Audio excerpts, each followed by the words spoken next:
Hey everybody, and welcome back to my second video for this channel.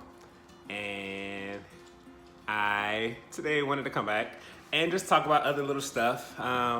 Again, kind of making it like what my old channel used to be. So sometimes I might upload a vlog, but sometimes I'll just come on here and just talk about stuff. I have no idea what that was. I think there's a ghost in my new apartment.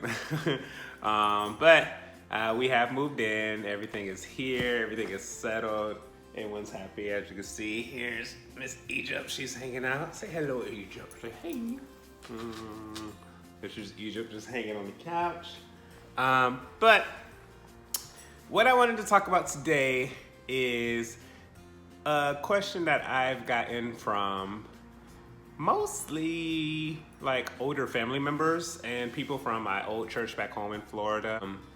Asking me why I don't go to church anymore, or why haven't I found a new church out in LA, and things like that. And so I wanted to answer that question today. The most simplest answer for that question is I don't like all the things that happen in a lot of churches and what's said in a lot of churches.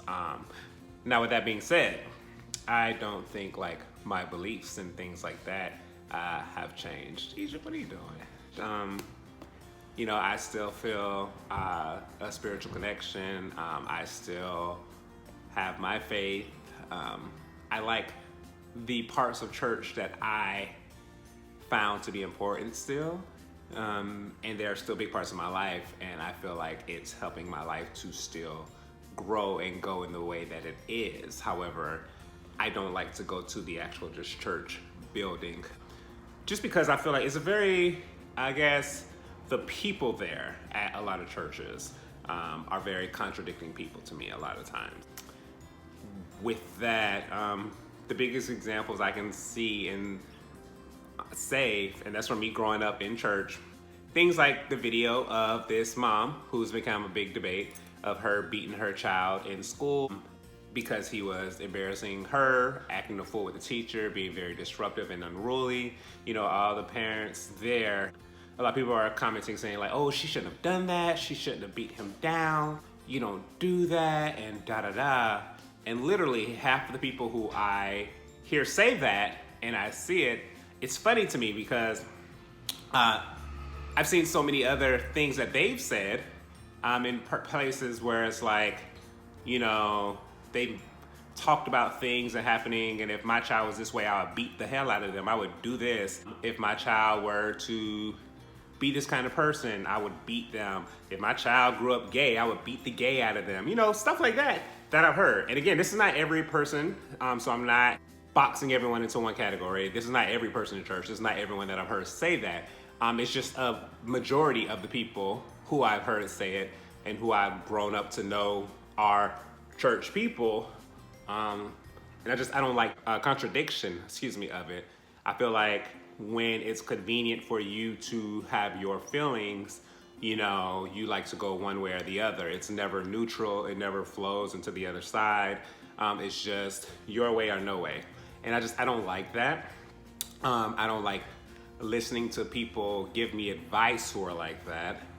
And that's why I choose to practice, like I say, my faith the way that I do, because I can trust advice from myself or certain other people in my life who may not also go to church, but they also have the same spiritual connection, the type of connection that I do, and I find what they have to say, worth listening to.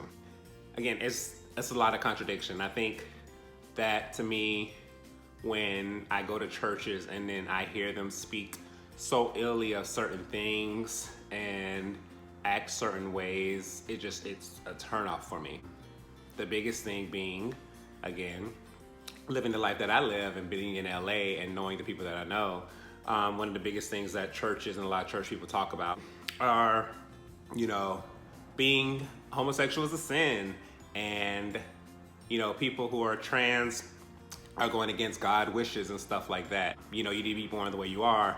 But it don't make sense to me. It makes no sense to me because a lot of women in church, your hair might be blonde, your hair might be purple, your hair might be red. God ain't make it that color, but you changed it because that's who you saw yourself being. you know, you go on these diets or you have liposuction, you do all these things, you're working out, trying to fix your body. That's not how God made your body. You're trying to change it up on your way, and you're doing man's help to change your way. You know what I'm saying? And to me, those are very superficial things, yes, but I'm just saying that's, to me, how those same arguments sound, you know? And then the argument of like the homosexuality being sin. There's so many other sins that we tend just not to think about, especially that goes on in the church. People who come to church, they leave and go to work. You're not supposed to work on the Sabbath.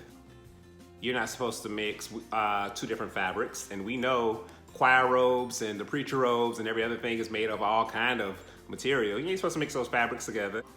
You know, you're not supposed to get a divorce. There's so many divorced pastors and all that out there. You know, you're not supposed to get a divorce and then remarry. They say you can separate and then you can reconcile with your husband or your wife. But if you're cheating, if you get married to someone else, that's still adultery. All these things are ignored. You know, no one wants to listen to those anymore. And again, me growing up in the church, I know the Bible and I know it well. And so I think that's what annoys me, because people in the church choose to pick apart the pieces that make their life better and make things more acceptable and understanding to them versus just seeing it as a whole and looking at what this book means and what these rules mean and how all of them apply, just not the ones that I like, how they apply. And so that, you know what I'm saying, like that just kind of turned me off from going to church. Didn't turn me away from God, because I feel like God is not in those people's messages. I feel like those people are saying and doing the things that they want to make their life better. And I don't have time or space in my life for that type of energy or that type of negativity. So I'd rather just not go to a church building. I keep my same faith. I keep my same beliefs. I just don't want to go to church building. Unless I find a church, again, that's recommended probably by one of the people who share similar beliefs as me in LA, and they can recommend a good one. And absolutely, I would love to go and see that. But as for just going to appease certain family members, I'm not doing it. I'm grown, you know, I'm real grown, and I take care of myself. And even if that was not the case, you're not one of those family members who do help me out. You know, you're not my mom, you're not my dad, you're not my grandma, none of my siblings or close relatives. You're just people who I'm related to, and I love you. But as for me being an adult and me taking care of myself, you are not a deciding factor in anything for me. And so I feel that the life I live is very comfortable. It's great. My beliefs are great. I'm doing well for me. And I don't know, that's it. But I just, like I said, wanted to come and make another video and talk about that. And that's my main reasons of why I'm not going to church. I'm also later on going to do a video where I talk about it, because I just find it fascinating. It's not to make anybody mad or to point out certain things. I just think it's fascinating when I look through the Bible and we look at all these crazy sins that, you know, would almost get you killed back in the day, and we ignore all of them, but tend to lean on the ones that we decide are the worst one, even though the same Bible says that no sin is greater than another. But, you know, that's what we choose to do. So I'm gonna make videos later on talking about some of those and the ones that I just think are the craziest ones. And if you like to check that video out, check it out. If you don't want to, I understand, don't watch any of my videos, that's fine. Unfriend me on Facebook, Instagram, all those things, it's fine. Really doesn't bother me. But I just think, again, that at this point in my life, things are great, things are wonderful, and I want to continue living in my truth, all right? So, with that being said, thank you for checking this video out as well. I hope that you continue to check them out. Please like, comment, subscribe, all that fun stuff. And we will talk to you next time. Say bye, Joe. Bye-bye.